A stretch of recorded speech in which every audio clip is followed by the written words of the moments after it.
अस्सलाम वालेकुम। Past continuous tense की उर्दू में पहचान है रहा था, रही थी या रहे थे वगैरह। मसलन मैं ज़ुबानी नज़म याद कर रही थी। पॉजिटिव सेंटेंस में सब्जेक्ट के बाद हेल्पिंग वर्ब आते हैं वाज या वर, फिर वर्ब की first form plus ING plus object. अगर सब्जेक्ट हो आई, वी, यू, दे या फिर प्लूरल नाउन तो उसके साथ आएगा वार। अगर सब्जेक्ट है आई, ही, शी, इट ही सिंगुलर नाउन तो उसके साथ वाज आएगा। आई के साथ वाज आता है, वर्ड नहीं आता।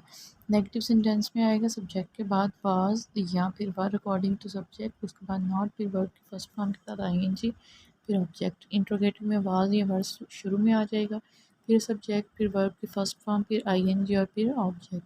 फॉर एग्जांपल मैं ज़ुबानी नज़म याद कर रही थी। I was learning this poem by heart. I was not learning this poem by heart और फिर आएगा was I learning this poem by heart. इसी तरह प्रेजेंट कंटिन्यूस की उर्दू में पहचान है रहा है, रही है या रहे हैं वगैरह। जैसे मैं ये नज़म ज़ुबानी याद कर रही हूँ। सब्जेक्ट के बाद हेल्पिंग वर्ब है इज़, एम या फिर आर अकॉर्डिंग टू सब्जेक्ट, फिर वर्ब की फर्स्ट फॉर्म के साथ आईएनजी है, फिर ऑब्जेक्ट है। एम आता है सिर्फ आई के साथ, इज़ आता है ही, शीट या सिंगुलर नाउन के साथ, और अगर है वी, यू, दे या प्लूरल नाउन है तो फिर उसके साथ फिर उसके साथ आर आएगा हेल्पिंग वर्ब। सब्जेक्ट के साथ अकॉर्डिंग टू सब्जेक्ट के अकॉर्डिंग हेल्पिंग वर्ब लगाना है, फिर वर्ब की फर्स्ट फॉर्म, फिर आईएनजी, फिर ऑब्जेक्ट।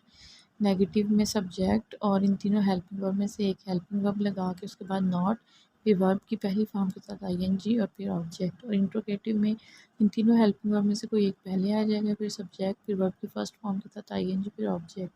जैसे I am learning this poem by heart, I am not learning this poem by heart, am I learning this poem by heart.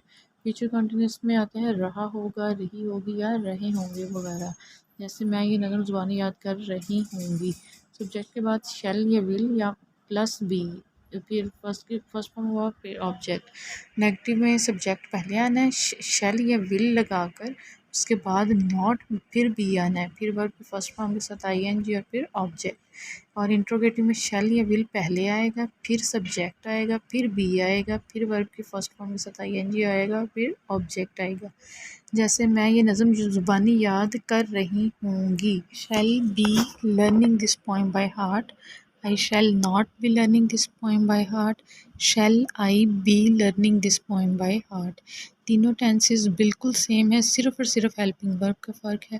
Past continuous के helping verb है was या were, present continuous के है is, am या are, और future continuous की हैं शैल या विल। बाकी तीनों जो स्ट्रक्चर है वो सेम है। इसकी भी आप एक एग्जांपल लें और इसकी प्रैक्टिस करें तो आप आसानी से इसको लर्न कर सकते हैं।